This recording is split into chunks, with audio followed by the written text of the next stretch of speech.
हमारी आज की मेहमान खास वजीर आला पंजाब मोहतरमा मरियम नवाज साहब। लाहौर वालों, बल्कि पंजाब वालों, आज मैं तुम लोगों को एक बात बताती चलूं।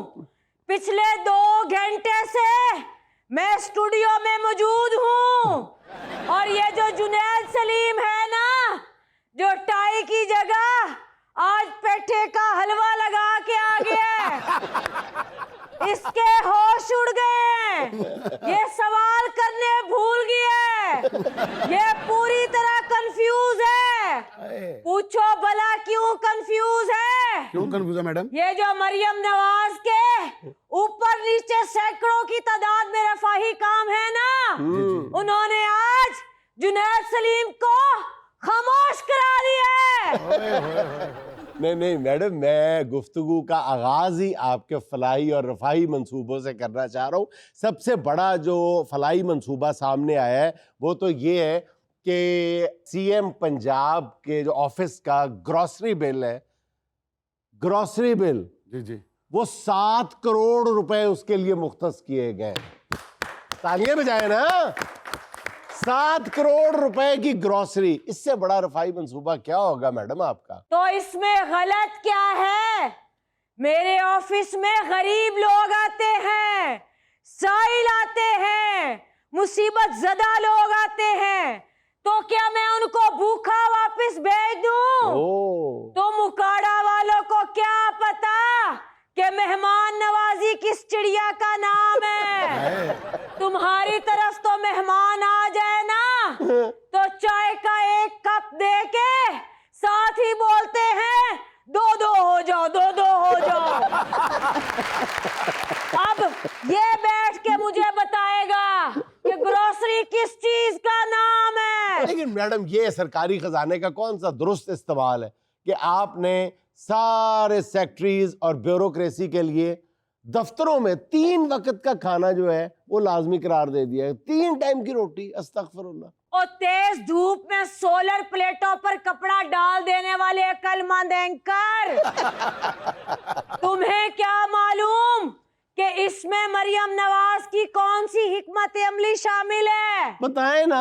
ये जो ब्यूरोक्रेसी है ना, दोपहर का खाना खाते ही 2 बजे इनकी बहानेबाजी तैयार होती थी। अच्छा। कि घर से बेगम का फोन आ गया, अच्छा। उसको अस्पताल लेकर जाना है या फिर सास के गोडे तब्दील करवाने हैं। सास ना हुई, सुजुकी एफएक्स हो गई। अब मरियम नवाज ने इनको 3 वक्त का खाना देने का इंतजाम किया है ताकि ये अफसरान रात के खाने के इंतजार में देर तक बैठे रहें। अच्छा। और दुगना काम करें। ओ जबरदस्त। सर जी देखिए, बाद में दम तो है ना जी। नहीं, जबरदस्त। किसी औरत को 2 टाइम की रोटी मिल जाए, वो शौहर के पैर धो के पीती है। अफसरन 3 टाइम की रोटी मिल रही है। शाबाश नसीम विक्की, शाबाश। मैं समझता हूं मैडम। मरियम नवाज के कामों को तुम ही समझ सकते हो। अच्छा मैडम, एक आपका और बहुत इनकलाबी किस्म का कदम सामने आया है कि आपने अवाम पे कूड़ा टैक्स आयद कर दिया है।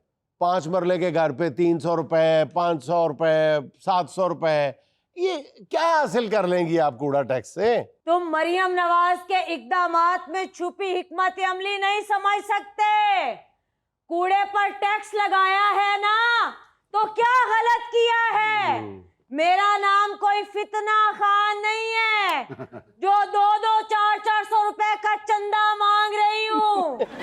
ये जो मैं पैसे ले रही हूँ ना, इससे इनकलाब आ जाएगा। कूड़ा टैक्स लगाने से इनकलाब आ जाएगा? कूड़ा टैक्स लगाने से इनकलाब आ जाएगा। पूरी बात सुनने का हौसला रखा करो। एंकर बन के यहाँ बैठ गए हो। ये जो मैं पैसे ले रही हूँ ना, इससे लोग कूड़ा बाहर फेंकने से पहले 100 बार सोचेंगे। और इससे बचत होगी। अच्छा, कूड़ा घर में रखने से बचत होगी, वो कैसे? हाँ, ये तुमने पहली बार सही सवाल किया है। सारा दिन चैनल पर बैठकर खबरें सुनने के बाद अगले दिन नाई की दुकान पर बैठकर अखबार में वही खबरें पढ़ने वाले एंकर। तो अब इसके फवाइद सुन लो। बिना सोचे समझे चीजें उठाकर बाहर फेंकने की हौसला शिकनी होनी चाहिए। अच्छा। जैसे ये बात सुप्रीम कोर्ट के जजिस आइन की शिकें उठाकर बाहर फेंक रहे हैं। तो अब तुम इसके फवाइद सुनो। पहला फायदा, कूड़े पे टैक्स लगाने पर बचत होगी। वो कैसे होगी, हमें भी तो बताए ना। ये बात, ये जो खाली पानी की बोतल्स उठाकर गली में फेंक देते हैं ना, अब इसके अंदर लोग सरों का तेल डाल के रखेंगे। सरों का तेल। फिर तुम देखना, उस एक बोतल से सब्ज इनकलाब आएगा। जब उस बोतल को काट कर उसमें मिट्टी डाली जाएगी, उसमें बीज डाला जाएगा, फिर कुछ अरसे के बाद उसमें फसलें लहलहा उठेंगी। अच्छा। फिर सारा मोहल्ला मिलकर ढोल बजाएगा और उस बोतल एकड़ की कटाई होगी। इस तरह अपनी बोतल, अपनी गंदुम, अपना आटा गुर्बत दा रल के पुटते हो चाटा। देखा जुनैद सलीम, अब मैं अपने नारे भी खुद ही लिखने लगी हूँ। मैं तुम्हारे जैसी नालायक नहीं हूँ जो उकाड़ा से चला था अदाकार बनने और नाकामी पर एंकर बन गया। हाँ नसीम विक्की, मैं सच कह रही हूँ। ये उकाड़ा से लाहौर वहीद मुराद बनने आया था।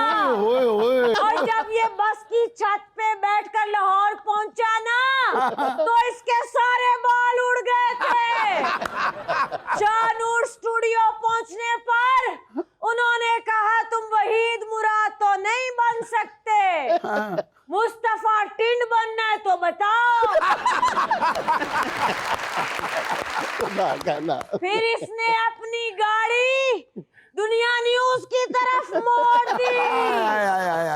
ऐसे बॉस का लच्छी की थी, अगर तुसी दुनिया न्यूज़ वाली गड्डी ना मोड़ दे, आज तुसी इत्थे बैठ के कहना सी आप देख रहे हैं देशमुख विद मुस्तफा टिंड के साथ।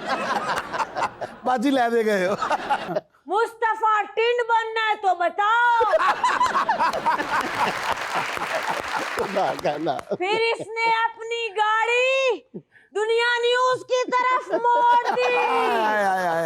ऐसे बॉस का लच्छी की थी, अगर तुसी दुनिया न्यूज़ वाली गड्डी ना मोड़ दे, आज तुसी इत्थे बैठ के कहना सी आप देख रहे हैं देशमुख विद मुस्तफा टिंड के साथ। बाजी ले दे गए हो।